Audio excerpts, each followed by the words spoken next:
Hey guys, thanks for joining us on the first ever episode of the Behind the Game podcast powered by Triton. Here with Tyler Courson, owner of the Next Level Academy as well as the Triton Race. Tyler, how's it going? Good, man. Thanks for having me. Great.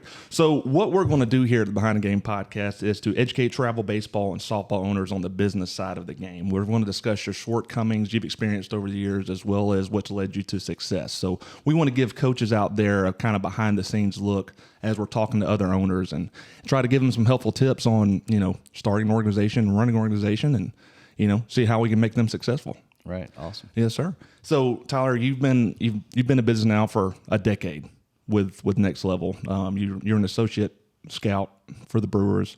You're a former head coach at Elba High School here. So let's just start there. What got you into coaching after high school? Honestly, I think once I got back to Montgomery after transferring in, I started doing some lessons, kind of got involved with the youth more as far as coaching. As I finished up college there at Faulkner, I really kind of didn't know what I wanted to do, but I knew I loved the game. So I was giving lessons and coaching some teams, and one thing kind of led to another. Cool.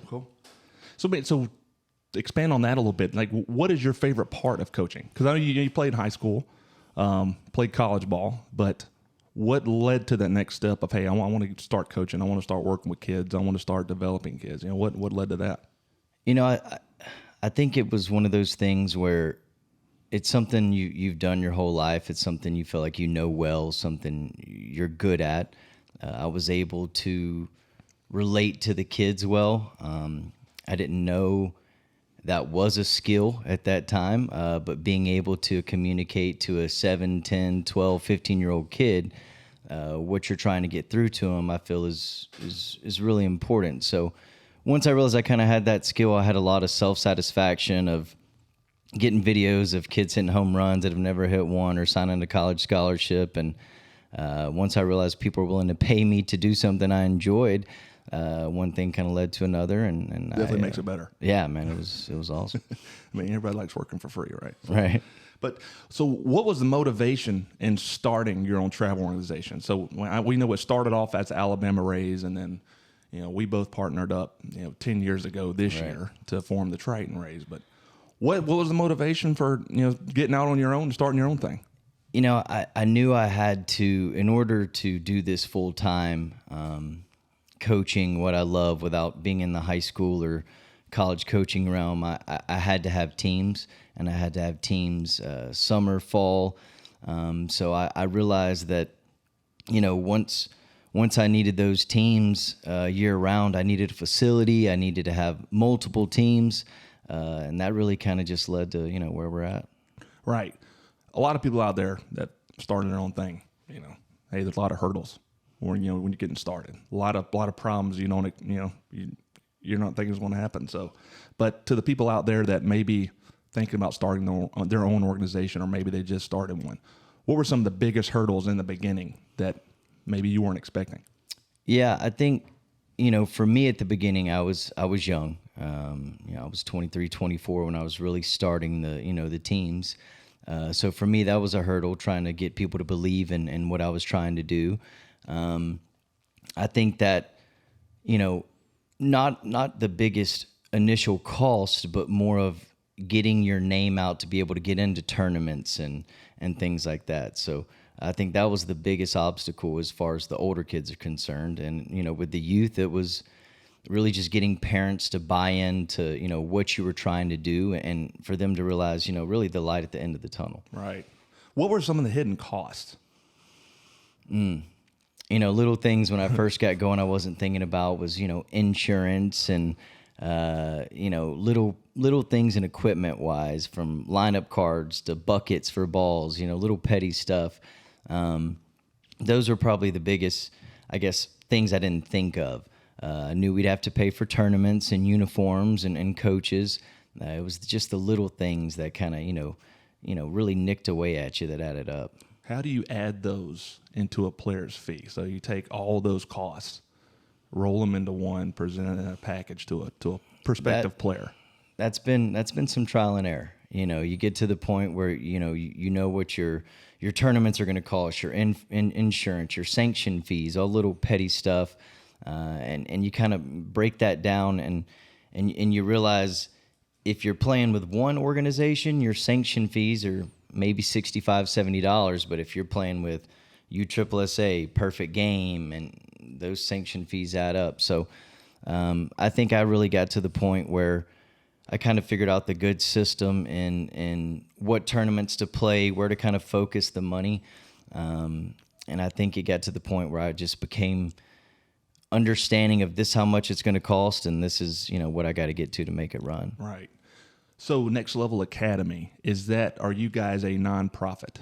No, that is not nonprofit. Okay, gotcha. So that is more of the boarding school. Yeah. That's baseball, basketball, that's all of that. So that's more of an LLC. Right. Ray's Baseball Club is a 501c3. That is a nonprofit. Gotcha. So is that something that, when we know that's vital, but is that something that in the beginning you viewed as necessary?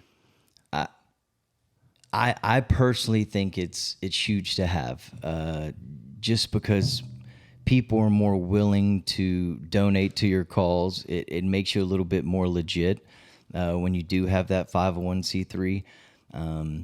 You don't have to have that, but I think it provides legitimacy in what you're doing.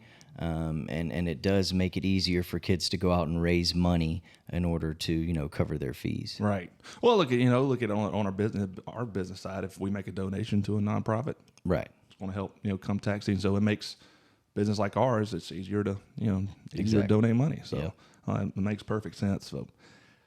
So focusing on how you view the Triton Rays, how you view your teams.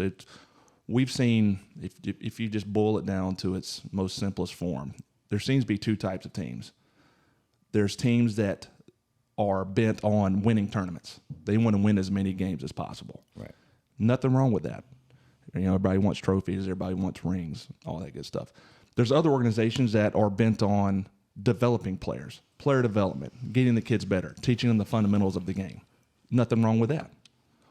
How do you view the Triton Rays? What is your approach to your teams? There's a fine line. People don't want to lose. People don't want to be on losing teams. So you have to put a product out that people want to be a part of, and that's usually winning and winners. I'm not an organization where I go out and get 24 guys that are D1 commits or anything like that. We have D1 commits, D2, D3, JUCO, so we have a good combination of both. So there's a fine line in development, but also having caliber of players that can help you win tournaments. So I'd say we're kind of in between both. We do have some really high level guys, but I think they're high level because we have developed them. It is hard to compete with bigger organizations trying to go out and recruit the highest level team you can. A lot of big organizations, their best players are not paying to play on that team. And so it makes it harder to compete with those guys. But, we do win tournaments. We win Perfect Game, PBR tournaments, all that. It's just a little bit different system, I guess, on how we do it. Right. So let's rewind a little over 10 years ago. First year of what was then the Alabama Rays. How many teams did you start with? I started with one team, a 14-year-old team. I had a dad approach me, kind of bring it to me, and we named it that, kind of ran with it. After one season, turned into 3. Next year it was 10, and then at one point we're up to about 56 teams. So it took off pretty quick. But at the beginning, before I got a real facility, it was one team. And that's one thing I would say is, starting a travel ball organization, you don't have to have a facility, a indoor place. That is a big overhead cost. And until your teams are really built up, to multiple number of teams, it's tough to afford that. If you want to have a team, you can, rent a place like that. You can, get a field, city fields, rent different spots, but to have that consistent overhead cost, is tough. So I didn't get an actual indoor hitting facility, a place we called our home base, really for about a year, just until I built up enough teams and consistent income to know that, we'd be able to, afford that year round. Right. So it took you about a year to Yeah. get to that point to have your own facility. Yes. Did you lease or did you buy? I leased. Okay. I leased for a while. Up till about 3 years ago, I leased a facility. And I would definitely recommend leasing. There's so many ups and downs in this business that it's very seasonal. You'll have youth teams that run, February through May, maybe June. You'll have 13, 14-year-olds that, start a little later. And then the summer, you have older teams. In the fall, September through October, you have teams. But there's about 4 months out of the year where you're not running teams, having any income from those teams. And knowing how to offset that was definitely a learning curve. Right. Because that facility is sitting empty. Yes. For those months. That's right. So, And you're still paying for it. Right. So we had to, we grew, we learned lessons, off-season training, camps, showcases, little things to, offset those months where we really didn't have teams. I think that was, if you're starting a travel organization, you get a facility, I think that would be a hidden cost, is not factoring in there's a good 4 months where there's probably not consistent income coming in. Right. And in this world, travel ball world, if somebody doesn't like you or like your coach or how much they're playing, they can jump ship. And, if you have turnover like that, it makes it really tough to run an actual business as far as with a facility. And so that's why I would recommend anybody in their first at least season, if not two, rent out other places, go to a place and lease it for 2 hours for your practice, or, work a deal out to use a field. But, to get in and just get a facility, buy nets, balls, all that, that's really tough to do. Highly recommend starting out with no overhead for sure. All the people out there that own facilities, is kind of what you're just saying. They're looking to maximize their income on that facility anyway. They're going to be willing to rent it. Yep. To just about anybody. Yep. Because there will be downtime. You may not get the 100%. time you want, but they're willing to do that. And we started bringing in other sports. We started doing more physical training as far as working out, strength conditioning stuff. We had a group called Madhouse come in. They were a big football group, a lot of high-level athletes. So, having other guys come in and use your weight room and stuff was a good way for us to offset, some of those months that were kind of a struggle. That's unique.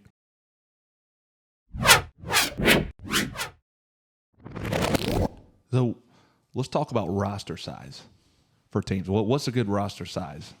Or what size of rosters do you try to keep with the Rays? It's going to vary from each age group. 9 to about 12 years old, 10 to 12 guys. If you have 10, 11 dedicated guys, roll with that.